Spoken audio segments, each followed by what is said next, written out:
So, my name is Barry Sonnenfeld. I'm the director and producer of Big Trouble, and I'm going to spend the next 90 minutes or so with you talking about the making of the movie. The ironic thing that happened to us, of course, is that we were scheduled to come out 9 days after 9/11. When we made the movie, we didn't know 9/11 was going to happen, and our movie is about two guys that accidentally steal a nuclear bomb. So, not that that should ruin anything for you. So it was a wrong time for the movie to come out, and we were sort of dead on arrival once that happened. So here we have Jason Lee, formerly a skateboard expert, I hope I didn't ruin anything. sort of playing our Jesus Christ character. That was shot in Miami. Our whole movie was shot in Miami, and in fact, of the 60 days of shooting, 59 of them were at night. Most crews go crazy with night shooting because, you get home around 6 or 7, you can't drink your martini, you try to go to sleep, you wake up at 10, and you never get enough sleep. I loved it because I don't sleep in any case. So here we are in Tim Allen's advertising agency. I love this guy. You'll see that the entire movie, most of the movie was shot with a wide-angle camera. Like, that's probably a 17 millimeter. We gave him a lot of sweat. And I had a great time making the movie. Most didn't because of all the night shooting. This was one of the few day shoots. But I had a great time making it. We had a fantastic cast and crew, a really funny script, and it's too bad that it didn't work out because of current events. A year ago, I had a nice house, a beautiful... So Tim Allen has a wife, played by Renee Russo, and a kid, played by Zooey Deschanel, who Zoe and I were always fighting about lipstick. Both Zoe and Janine Garofalo were always between takes sneaking on more lipstick, and I didn't think either one should look like they wore lipstick. So we would often fight about that. So here we are in the actual Miami Herald offices, which we were allowed to use on a weekend. And this is what forces Tim Allen to be fired. I did something here I regret doing. You'll see that Tim puts his foot into a computer, which I thought was funny. But then he walks down the hallway with it still stuck in his foot. And as funny as it is, I think it might have been slightly too goofy and unreal. It may have sort of taken the audience out of the reality of the movie a little bit. Here it comes. That's fun. I found out my wife was having an affair with her tennis instructor. But I think this was going one comic beat too far. Although there's nothing better than a low-angle dolly shot to make people laugh. Now we're back in Tim's offices. We had a great production designer, and we had not that much money. It was fairly typical for a romantic comedy. It was about $40 million. But Tim was fairly expensive. It better be right. All right, Bruce, I think we got it. At the time we made this movie, I had an overall deal at Disney, and this was the first movie I directed for them. And it's unfortunate because of 9/11 that it got pulled from its release date. And then when it was finally released about 6 months later, I remember some tabloid television magazine, maybe it was, I can't remember, but they intercut my trailer with the Twin Towers crashing to the ground, saying, "Is America ready for a comedy about 9/11?" which this obviously isn't. So the Geo at the time was like the crappiest car you could actually buy. So they end up being a Geo. So this move right here, this upside-down plane move that rights itself and then reveals the runway, I did exactly the same shot in Get Shorty. When I find a shot a lot, I try to steal it from myself. So the guy driving that truck is Artie Maleshi. He's the stunt coordinator, and you'll see him pop up several other times during the show. So here, listen to this. The suitcase did. When the suitcase is put down throughout the movie, I want to portend how heavy it is and how dangerous it is. So throughout the whole movie, you'll hear every time the suitcase is placed down, there's a huge subwoofer to make it sound really heavy. Hunting rifle with a Bushnell scope. So there is Dennis Farina, an actor I worked with also on Get Shorty, and loved him to pieces. And his partner is Jack Keeler, who I've worked with several times as well. He's also Big Lebowski's landlord in The Big Lebowski. Farina's great. We spent a lot of personal time together. I loved him as both a man and an actor. He was hilarious. Oh, here comes Artie Maleshi again, this time driving the boat with Puggy instead of driving the cart in the airport. Different reason. You know, everyone needs two jobs. A week earlier at his place in Boston, Puggy read an article in Martha Stewart's... Martha Stewart plays a role in this movie as well. I've worked with Martha a couple of times. I directed her in a Macy's commercial. It was an interesting Macy's commercial because I got to work with Martha. I got to beat Usher in leg wrestling, and I got to fire Donald Trump in the middle of the shoot because he wouldn't let me shoot a close-up of him from the proper side of the line. So I just sent him home. So that was my first Martha experience. So here we are on a real location in one of the canals in Miami. We repainted the walls to be even more grimy and filthy, but this is a real location. Puggy has a real, his name's Puggy, has a real sort of joy for Fritos, which you'll see. When I hired Tom Sizemore, he came and met with me and said he wanted to do the movie.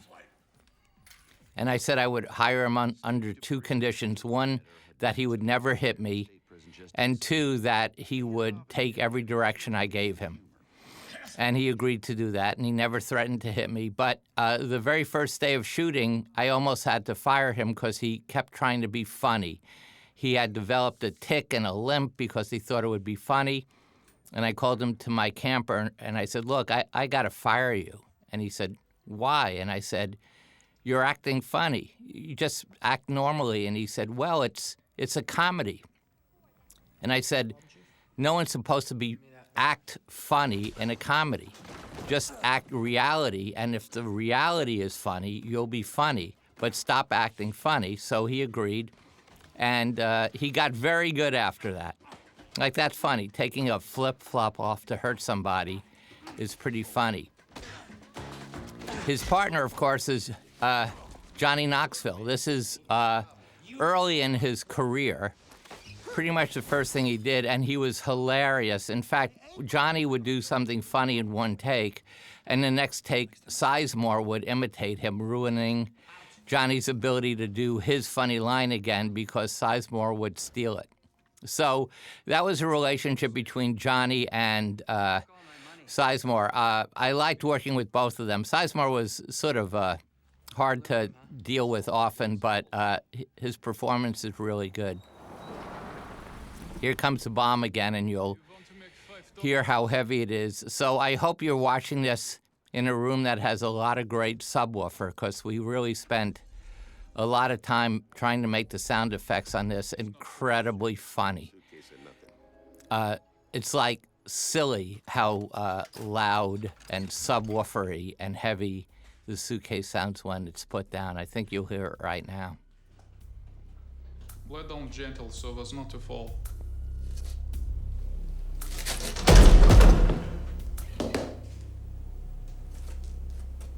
Strong. Come back tomorrow, 1 o'clock. Maybe I have more job for you.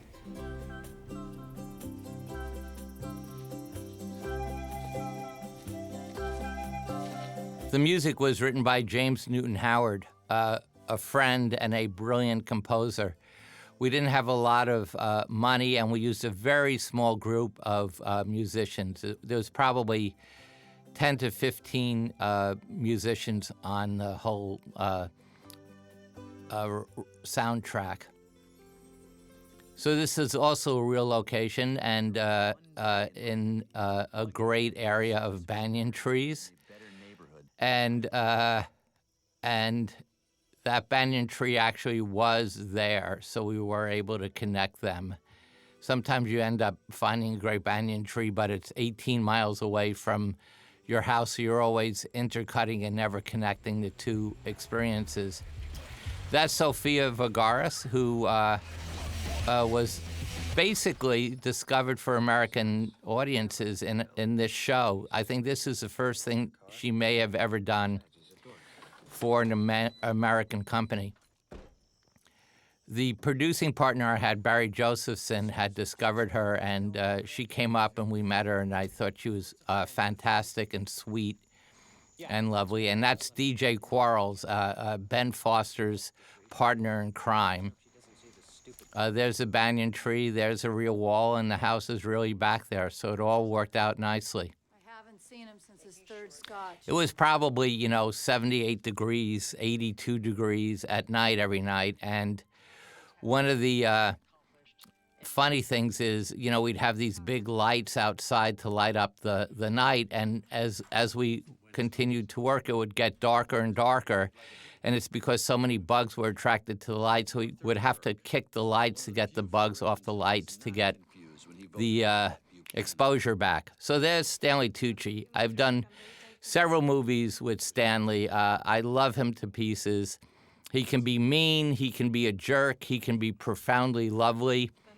He's a brilliant actor, and my contribution to this scene, which is where Tucci is supposed to lick her toes, instead of putting her toe in his mouth, he puts his tongue between her toes to clean out her, I guess, toe jam between the toes.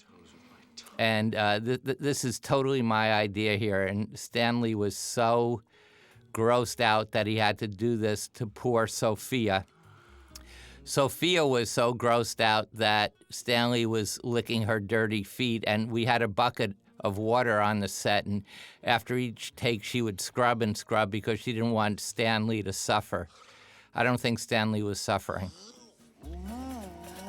So, not the most sexual scene of toe sucking ever, but perhaps one of the funnier ones.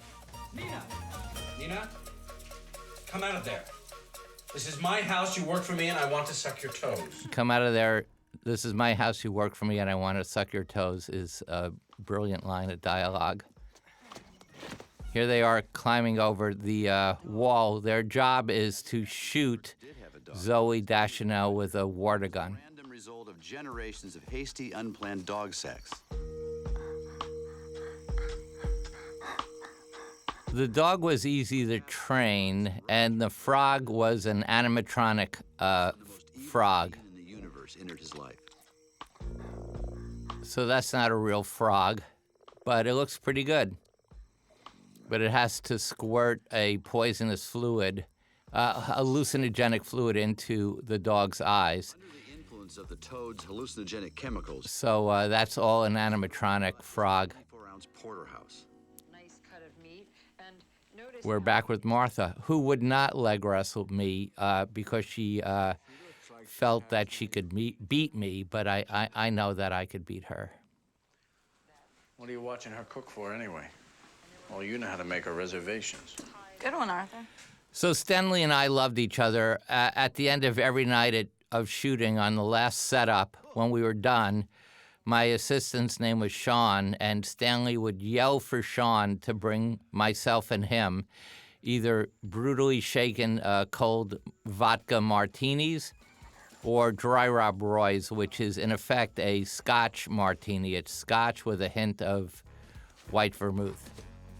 A Rob Roy is with red vermouth, and a perfect Rob Roy is with red and white vermouth.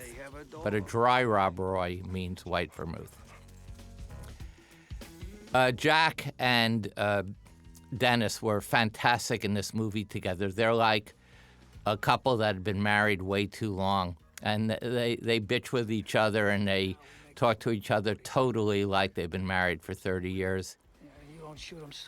Farina was fantastic in Get Shorty. He played the mobster Ray Bones, and I loved working with him in that movie, and I thought he'd be perfect in this. He's so funny, and what makes him funny is that he never tries to be funny. He just tries to be real. The situation is absurd, so of course he'll be funny. I'm going to my room where it's not so, I don't know, stupid. Good night, Mom. Oh, good night, honey. I think I'll let Roger in and go to bed, too. Here we go. Here we go. Roger! I'll witness from here in case her dad shoots us. It's what, the remote control? This is Miami. He has a gun. We got an interloper. Not a problem. Good night, sweetheart. Hey, Jenny!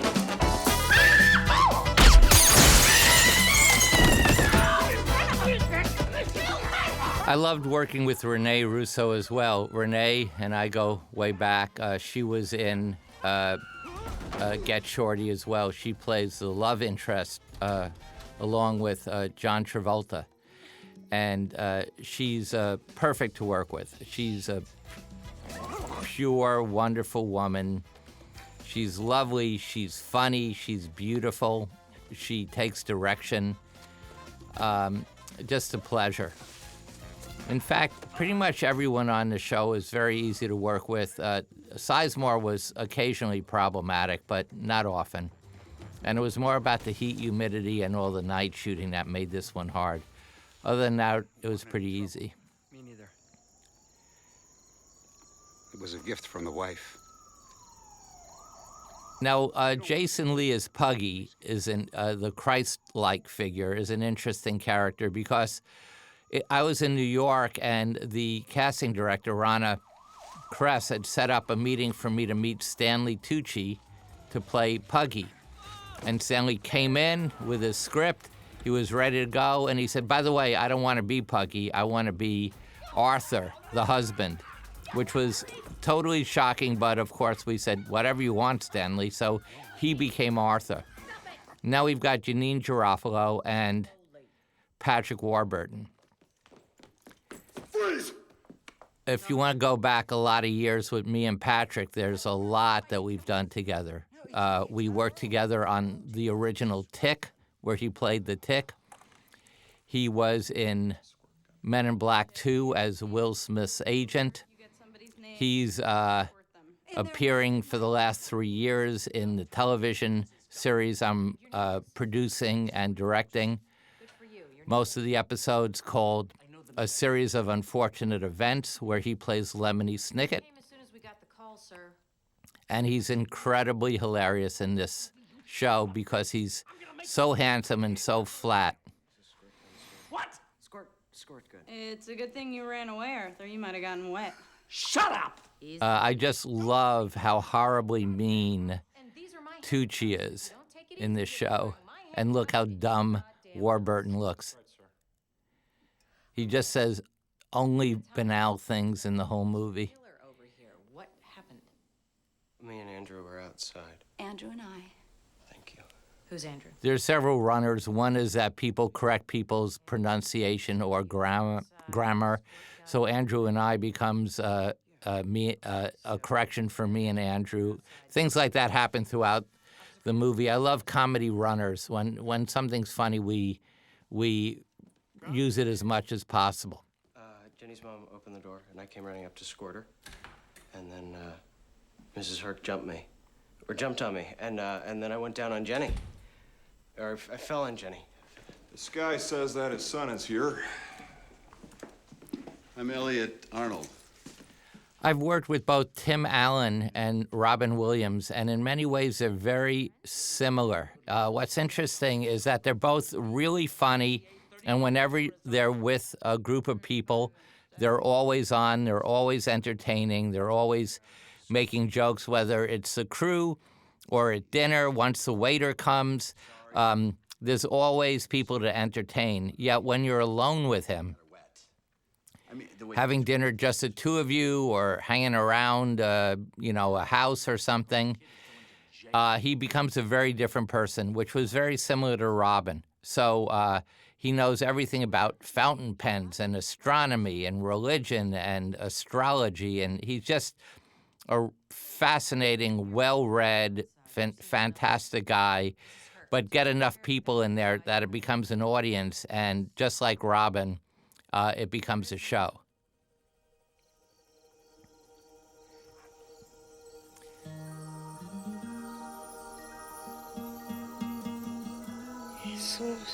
So this is our Christ scene. Whenever you see Puggy at night, he's always sort of backlit with those Christ rays that seem to come from nowhere. It doesn't bother me that they're not motivated. I just think it's perfect for the visual imagery of him being the Christ-like guy who likes Fritos. So I love this scene. It's very romantic. The music by James is great.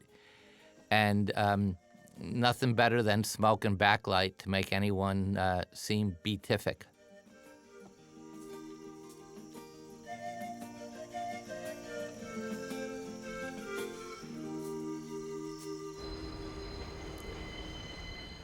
There was another shooter. So, again, just a little something I did is I suggested that we give Dennis Farina a really, really small phone booth. There's no reason for it, except it can happen. Life is surreal. It's visually hilarious. You're laughing without anyone telling a joke. So I just said, let's give him a really, really small phone booth. Here's a typical shot I do, which is to start on someone's close-up and with a wide lens, just keep dollying back. It's a great way to transition between scenes. I doubt that you or any other member of the police force in this town could protect their own dicks with both hands. Thank you for that observation. I'm not going to arrest you, Matt, unless Mrs. Herc wants to press charges. Hey, kids. I want to press charges! Cuff them! My hands are kind of full right now, what with holding my dick and all. There's Warburton looking stupid. Good. Now you and He's a good-looking guy. hell out of here and never come back.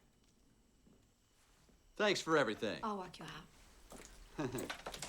We're gonna make another Geo Metro joke. A Metro, the LDI Cooper, the hatchback. My biological father sells them in Tulsa.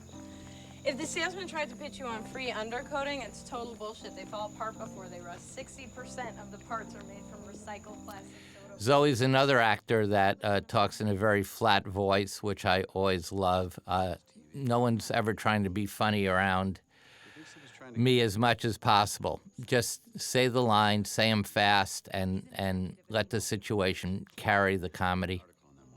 They built the jail downtown where the plumbing doesn't work. I call it capital punishment. Elliot Arnold from the Herald? I used to read your column. You were so funny. What happened? The book that this is based on was written by Dave Barry, who does have a weekly column, or did for decades have a weekly column in the Miami Herald. So it's very loosely, the character's very loosely based on Dave, but the story isn't just the character. I live there.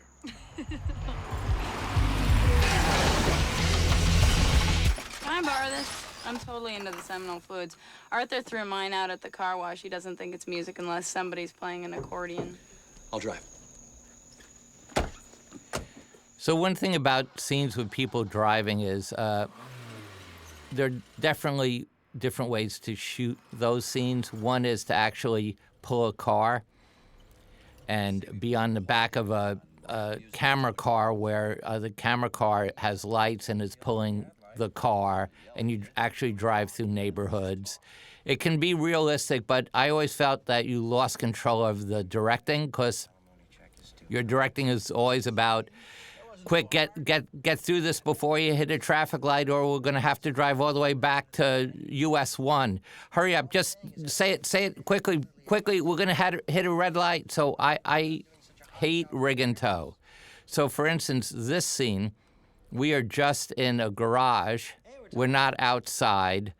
those out-of-focus lights are just tiny little lights that we dolly back and forth. That headlight back there is a movie light that we're just dollying back and forth. We're shaking the car, but we're not driving anywhere. So once I say cut, I can just walk right up to their car, talk to them. There's no anxiety. No one has to sort of look like they're driving, and it's much easier. So never, ever, ever, if you want to direct, should you actually direct by pulling a car with a camera car. Listen, I love you.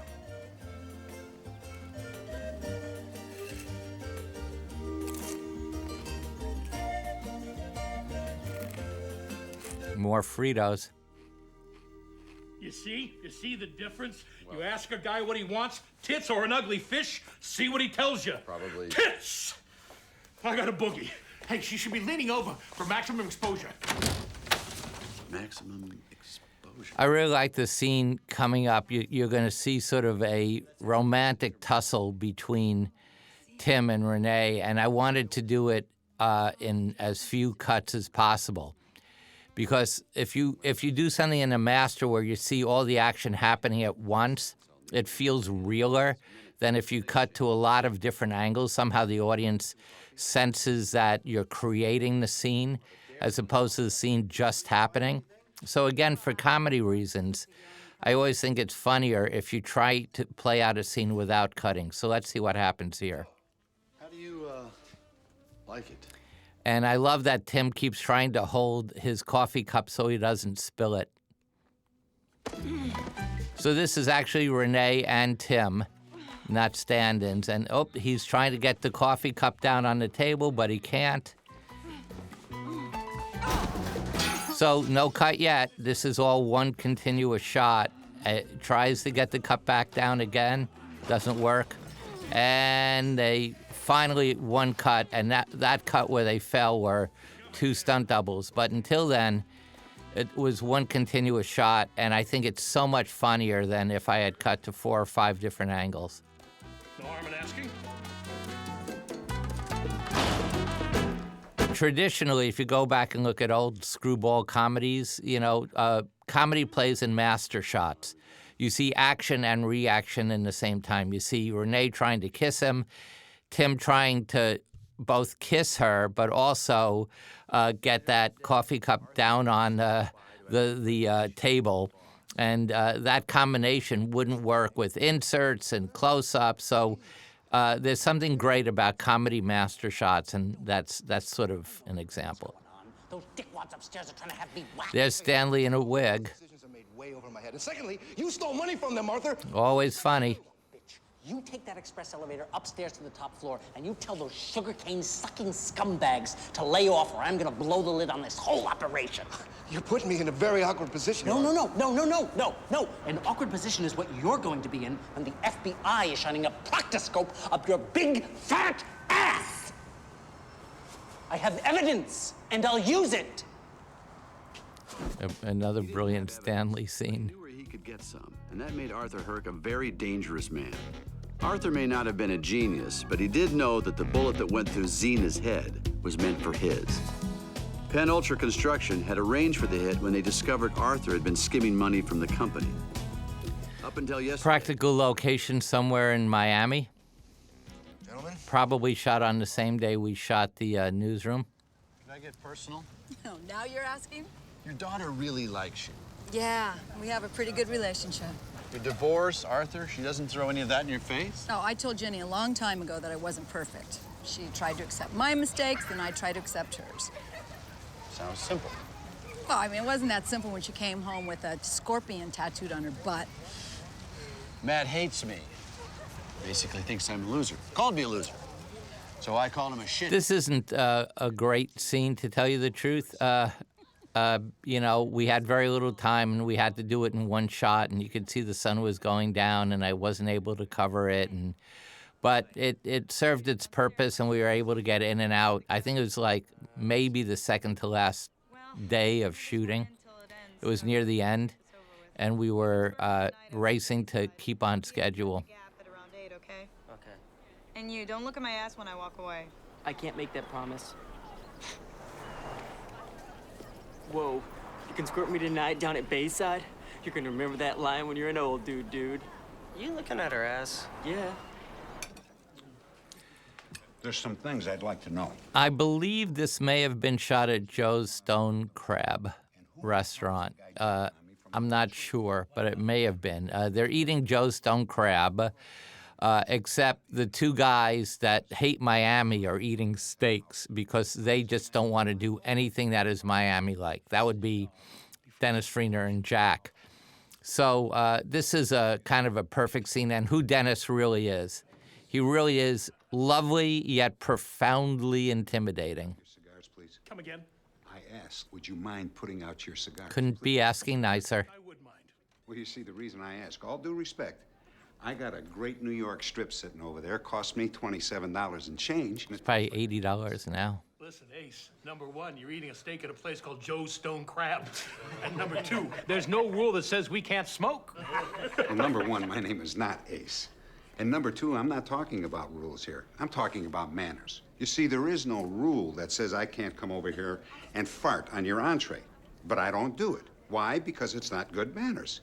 So I ask you again. Couldn't be nicer. Possible way to please put out the cigars, okay?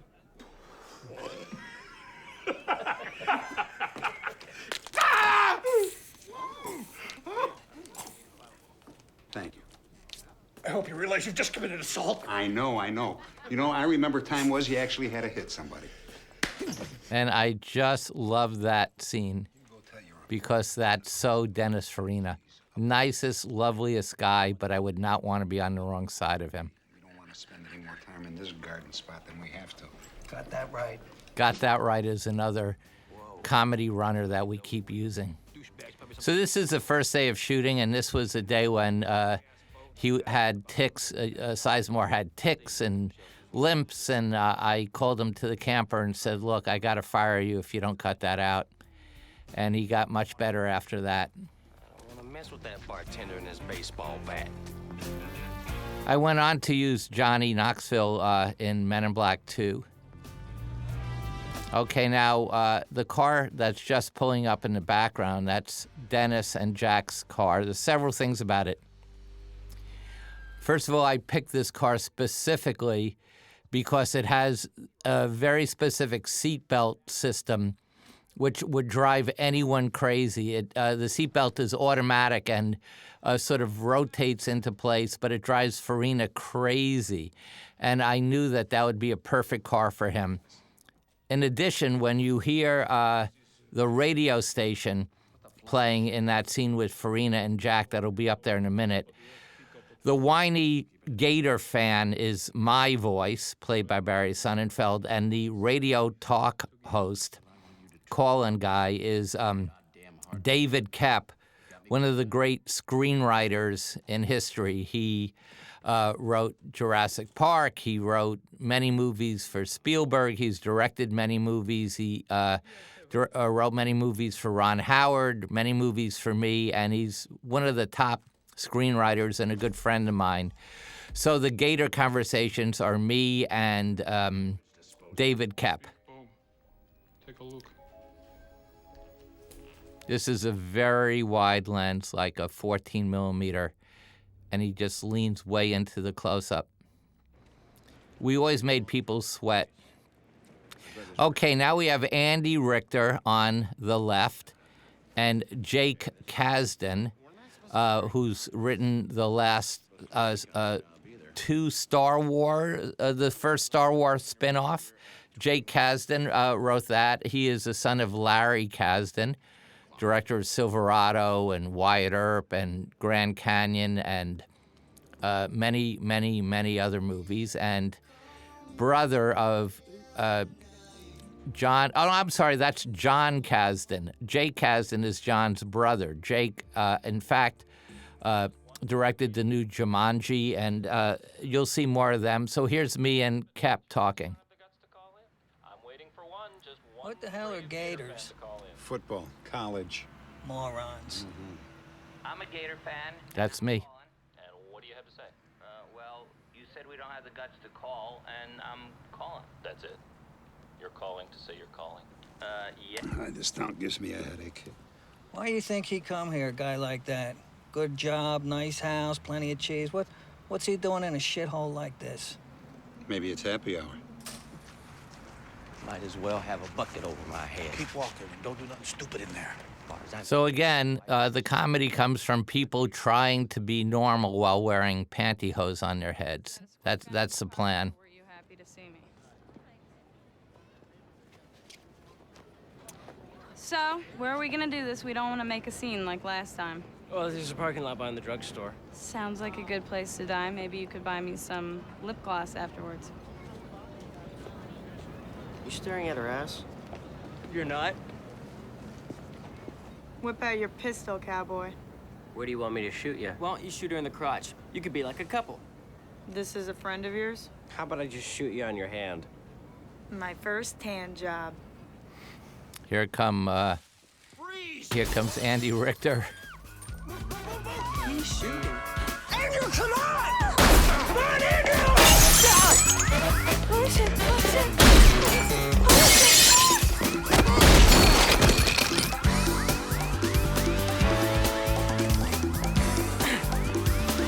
At that very moment, Officers Romero and Kramitz were headed westbound on Biscayne Boulevard. 3 months earlier, they had been involved in a scuffle with a crack dealer at the very intersection they were now passing through. Again, that car isn't moving. Romero's shirt had been torn open in the altercation, revealing a red bustier from the Victoria's Secret's Desire collection. Kramitz had never gotten it out of his mind.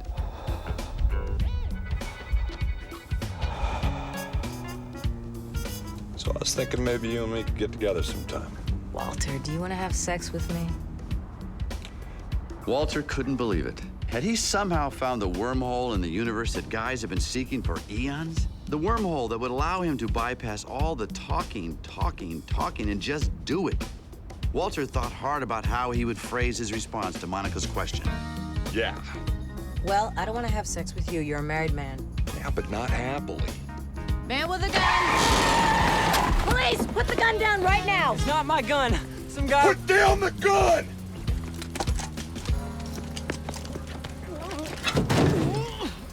I'm a very good student. Shut up. Officer Kramitz, he looks about as menacing as a backstreet boy. Can I talk to him for a second? What's your name? Andrew Ryan. Andrew Ryan, what are you doing with a gun? Some weird guy was shooting at us. He dropped it, and I picked it up and ran. Who's us? My friends, Matt and Jenny. Police! Police! That's correct, we are the police. Jack Pendick, Big Sky Security. There was a girl in the parking lot, and they were gonna shoot her with a gun. Let me guess. A squirt gun, right? Yeah. Mr. Pendick, does this firearm belong to you? Yes. No. Have you been drinking tonight, Mr. Pendick? Absolutely not.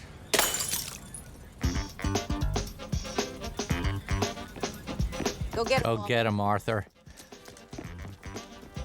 So, as I said, we always like to get everyone sweated up for this. And again, if you have good subwoofers, you've just heard a really great sound of the bomb inside that suitcase falling. No. I ain't done with you yet. Open the cash register. Again, just have everyone play for the reality of what it would be like if people were wearing nylons over their heads. No one tries to be funny, but like you probably couldn't see, so you do that. And that's where the comedy comes from, just the reality of a scene with two guys wearing pantyhose on their head.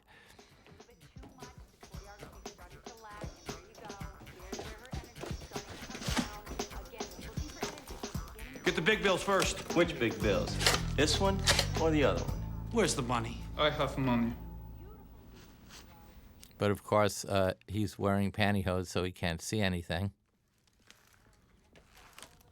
$18. What kind of bar is this? Business very bad. Spot location. Snake, check it out. It's a kingpin with the fag jag. You, give me your watch. This is one of my favorite physical comedy things here. If it's funny once, it's probably going to be funny 3 times. All right. Now give me your wallet. And here comes 2.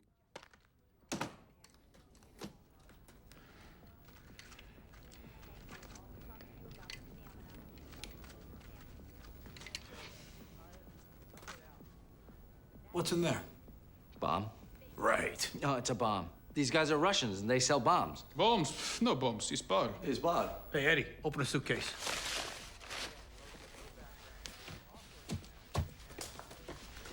What if it is a bomb? Well, then you'll get blown up and nobody will miss you. Open it.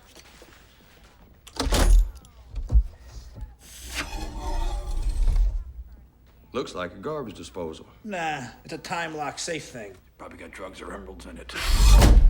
Snake, let's get the hell out of here. I think I hear one of them silent alarms. Your wheels outside? Give me your keys. I watch Stanley hesitate because he knows it's going to happen. Okay, happens again. All right, latch up the suitcase. We're going for a ride. Kingpin's coming with us. No, no, no. You don't want me. You don't want me. You want these guys. These guys are Russians. They have missiles. There's 10,000. Shut up, asshole! Snake, I think we've done pretty good. Why don't we just call it a day? We got an opportunity here, Eddie. Now, maybe you don't see it, but I do. And that's why I'm me and you're you. This guy's probably got lots of cool shit back at his place. So that's where we're going, and we're taking this with us. I bet it's pure 14-karat gold in there. It's heavy. Pick it up. You, get back around here with your friend.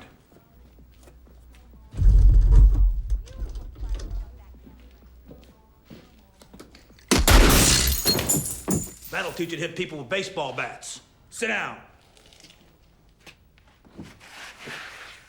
If you assholes try to call the cops after we leave, next bullet goes through your head. Let's go. Kingpin. Typ hier inget služit tajem Gator fans. And a Japanese doctor says, Rady, you have Ed Zachary disease. And the lady goes, oh no, Ed Zachary disease, what does it mean? And the doctor says, it mean your face look Ed Zachary Reich your ass. To this day, I still will say Ed Zachary instead of exactly, or type it in an email. Only to those that have seen the show, which aren't that many. Here comes the seatbelt. Coming up. That's me and Kep again. You said we don't have the guts to call, and I'm calling. These guys need a hobby. There's our guy. And I believe that's Tarzan. Where do you think they're going? Our boy's house? Ed Zachary. You'll see that seatbelt often. What's going on? Well, we had a little shooting, but we got... So I gave her the name of Heather Weintraub. Heather Weintraub. Pretty name. Heather Weintraub is the name of the script supervisor on Martin Scorsese's early movie, and Robert De Niro meets her in a bar and asks her what her name is, and the actress says her name is Heather Weintraub. So Heather Weintraub has always been one of those names I like to use in movies as much as possible because it makes me laugh. That was Mean Streets that I was talking about with De Niro and Heather Weintraub. He even makes fun of her and goes like, Heather Weintraub. Didn't we do this last night? They're in the living So now that's another runner, is that the dog is always smelling people's crotches throughout the whole show. It's a stupid game. Dad, no offense, but only a moron would mistake that for a real gun. You could have been killed. And where's your partner in crime? Andrew? He ran the other way. Did anybody call the police? I'm making coffee. Do you want some? I'll call the police.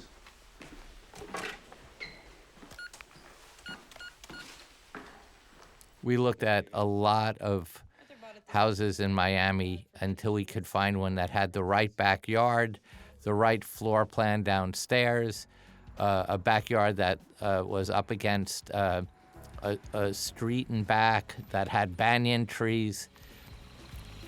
There were a lot of very specific things we needed to pull this off. There's a seatbelt joke. There'll be more of those coming. We don't shoot somebody soon, I'm gonna forget how. Let's do it. Well, I suppose you're right. Technically, it's not an emergency, but the police just put me on hold. I met with a divorce attorney today. Jenny?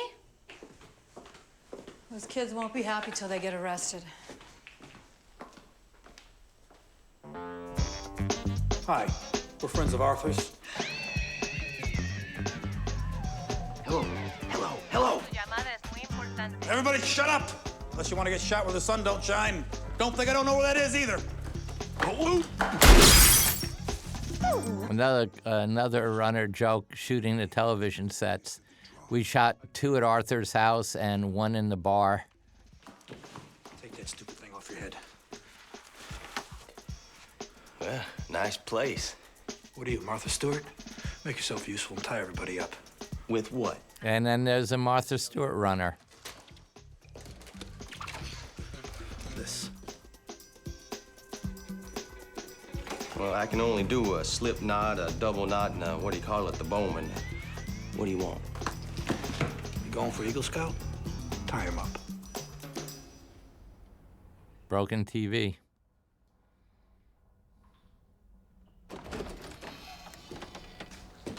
Two new characters, Omar Epps and Heavy D, whose real first name is Dwight. FBI agent Pat Greer, Alan Seitz. Again, perfect actors for me. They say really funny things, and they speak really fast, and they never try to be funny. Johnny, you're just a hard-working, law-abiding, small immigrant businessman running this shithole bar where you got no customers. Bad location. Yes, it is. I like to take a look around there. Back room right there, the one with all the locks. You have a warrant? Ain't that hard, woman? You know, the way a man can come here from another country and in just a short time. Here in America, he has embraced our way of living to the point where he wants to know if we got a warrant. Don't that just warm the cockles of your hard agent sights? Warms the shit out of my cockles. My cockles are burning. We don't need a warrant. You see, we're operating under... What's that thing called we operating under again, Agent Sights? Special Executive Order 768-04. That's it, Special Executive Order 768-04, which basically means that if it's... So watch how fast Heavy D talks. What I love about actors who talk quickly is it gives them less time to act because they're talking so quickly they don't have any time to do mannerisms or hit certain words to be funny. So the faster actors talk, in my book, the better they are. In fact, pretty much the only direction I ever give actors is faster and flatter. After 2 movies, Men in Black and Men in Black 2, when I was doing Men in Black 3 with Will asked me if I could give him a different direction than faster. And I said, if I said more urgent, is that a better direction? And he said, yeah, that's better. And I said, that's fine as long as more urgent means faster. And he said, yeah, it does. And I said, okay, more urgent. So on the 3rd Men in Black, I always said more urgency as opposed to faster. But Will and I both knew what I meant. But moron number 2 just came back with a couple of Miami's finest. Hold it a second. We have a die-hard situation developing in the kitchen. What? There's a guy there in the kitchen. A guy? What's he doing? Well, my guess is he's either gonna whack him with a rolling pin or he's gonna bake him a cake. Could go either way with this crew. Holy shit, Betty Crocker's got a squirt gun. Let me look. Forget about it. This is better than pay-per-view. There goes the warranty, and here comes the Iron Chef. One wrong move and you'd be cramping lead for a week. Snake? Who are you? You talking to me? I'm your worst nightmare. I want you to lower the gun, get the hell out of here. Otherwise, I bust a cap and drop this loser. I ain't going nowhere without that kingpin suitcase. Take it.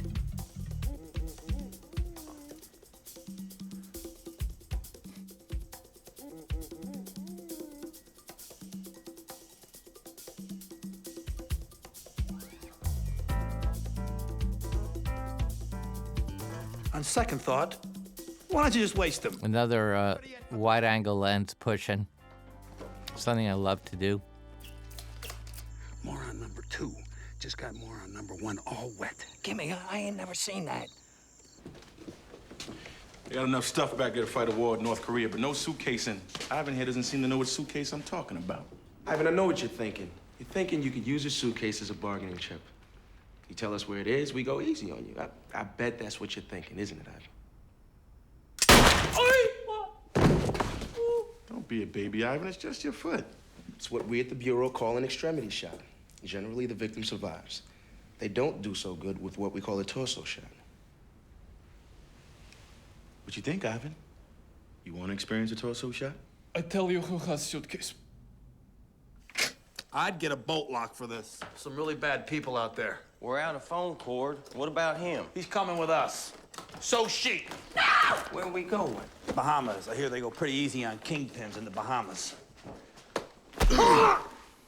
Money. Excuse me? Okay. I just love Tucci. He's willing to be as mean, dumb, goofy as you need. 4-barrel and posit traction. Not bad. And he's always real. Whiny, sad, funny. It's built by Ford now. Okay, let's go.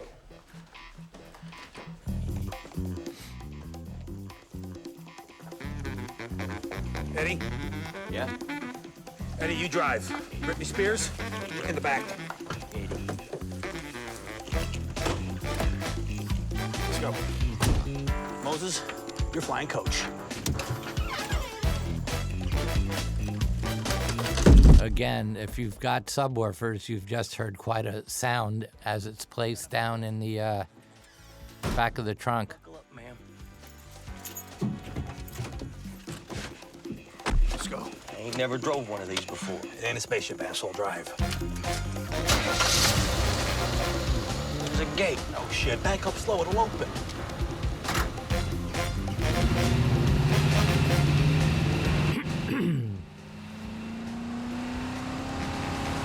Let the brake on, asshole. Don't call me asshole. Missy Sana. Nina, they took Jenny. So we're coming up to a whole section where we shot for many days at the Miami International Airport or on the way to Miami International Airport. We created traffic jams. We sometimes shot scenes in cars in garages so we wouldn't have to actually do rig and tow. And here we're coming up on it soon. If you remember, call that number. Tell Miss Heather Weintraub I might be late. Heather. Walter! Walter! So now they're all in the Geo Metro. What are you doing? He's attached to the cop. That copper can't do anything to us. Cuffed to that shelving unit. You know that shelf is brass. It's not the cheap stuff. All the phone lines are cut. We gotta get outside and yell for the neighbors. Help me. You can't make me. Help me, or I will crush you like a goddamn bug. Just take the shot. Let's get the hell to the airport. You got it. The longer we stay down here, the weirder it gets. Got that right. Weirdsville, USA. Damn! What the hell are you doing? On 3, we're gonna smash this thing through the door. Like shit we are. 1, 2. That's glass, you moron. You're gonna get us killed. 3. No! There's a hallucinogenic frog. You get him? I think so. He went down. Cop went down too. Goddamn dog. Weirdsville, USA. You got that right. Get up! Oh, I got my face! I got my face! We can get some help if we can get this thing up. You okay there, officer? Who are you? Pat Greer, Alan Seitz. Herc? Yeah, that's Herc. Can you uncuff me? Not now. Mr. Herc, I'm with the FBI. I need to know where that suitcase is. Oh my God, she's coming to get me! The dog, Mr. Herc? No, her! Who?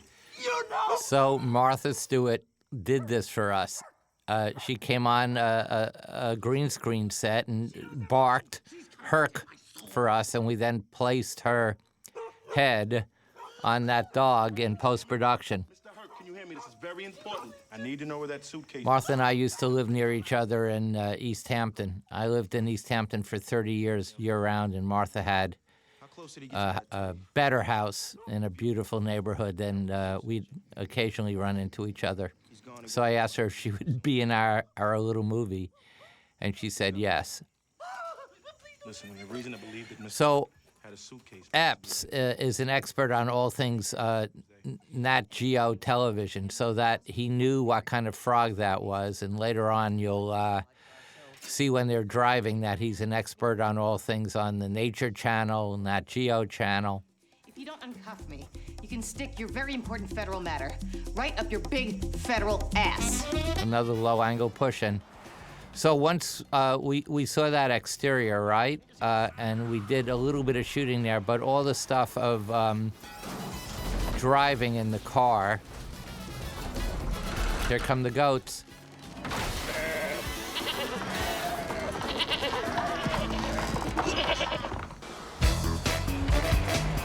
Are always like, this is in a garage. All those lights are just little movie lights and things that are moving in the distance, but we're just pretending to be driving. It's all inside a small little stage. Weapons, that's what's in the suitcase? You mean guns? Well, how bad can it be, right? It's a suitcase. I'm not talking about a nuclear bomb, right? Right?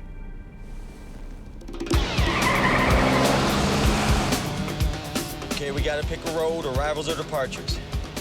We're arriving, but then we're departing. Which one, Snake? What do you think? I think you guys should turn yourselves in and plead not guilty by reason of stupidity. So my wife, Sweetie, and I, to this day, whenever we get to an airport and see arrival and departure sign, we'll say to each other, which one, arrivals or departures? We're arriving, but then we're departing. That's a stuffed goat, and that's a real goat. Was that a goat? Won't be the last time you hear, was that a goat? So again, anytime we cut inside the car, whether it's a police car or the Geo Metro, it's totally on stage. Not far from Moscow. Beautiful churches there. Travel Channel. Anyway, somebody knew what they were doing, modified it, dumped it on some guys who run a place here called the Jolly Jackal. The bar. That bar has more AK-47s than Budweisers. So can they set it off? Best we know, flip 3 switches, and you got 45 minutes to clear out. The cinematographer, Greg Gardner, came up with a great technique where we had, where he painted a backdrop on acetate and projected it onto a mirror that reflected in behind those windows, so it looks like we're actually driving past trees and other places, but it's all on stage. Now we're actually at Miami International Airport. I'm gonna have this pointed right at you, so don't do something stupid. How would you even know if I did something stupid? I don't know. Believe me, I can tell the difference. Eddie, open the trunk. You don't do like I say, you know what's gonna happen to you, right? You're gonna shoot me? You got that right. We're about to meet another actor, a new actor named Siobhan, who I love working with. She was Edgar Bugg's wife in the first Men in Black. You know, Edgar was always asking for sugar water, and his wife is played by Siobhan. Also is very flat, never tries to be funny, and she's coming up in just another minute or two.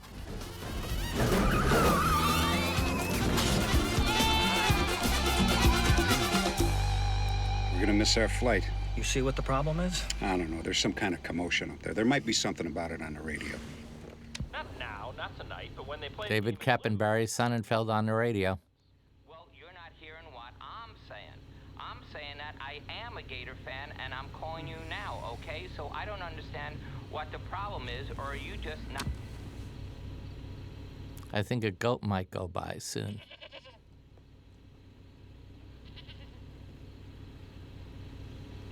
Was that a goat?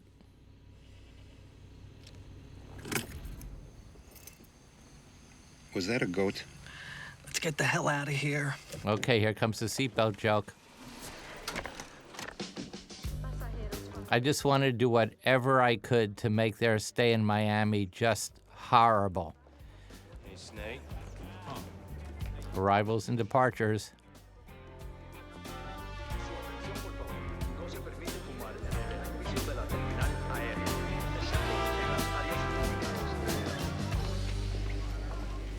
Well, we want to arrive in the Bahamas, but we want to depart. This is a joke, right? Stop making fun of us, okay? Let's go.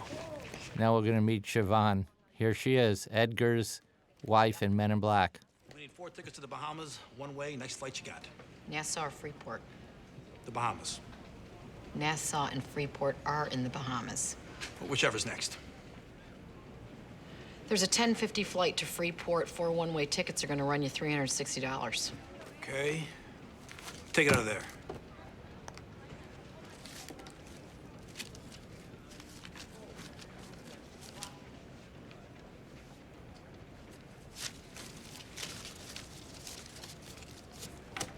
Okay, I'm going to need the names of the passengers. John Smith. And the other passengers, sir? John Smith. You're all John Smith? Everybody. I don't need some photo IDs, sir. There you go.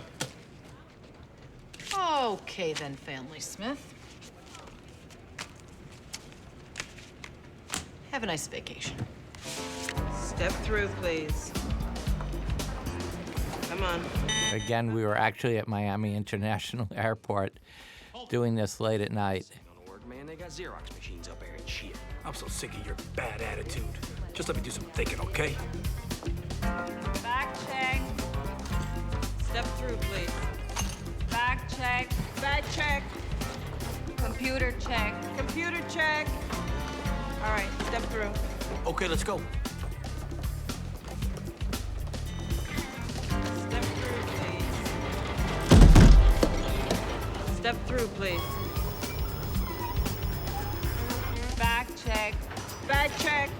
Back check. Back check. Back check. This yours? It's mine. Bring it over here and open it, please. Do it. Back check. Back check. Back check. What is this? Garbage disposal. Back check. Garbage disposal. Portable. Back check. Back check. You'll have to turn it on. It's got a timer. Grounds up your garbage while you're out. Back check. So he's just started a countdown on a nuclear bomb. Back check. Okay. Let's go.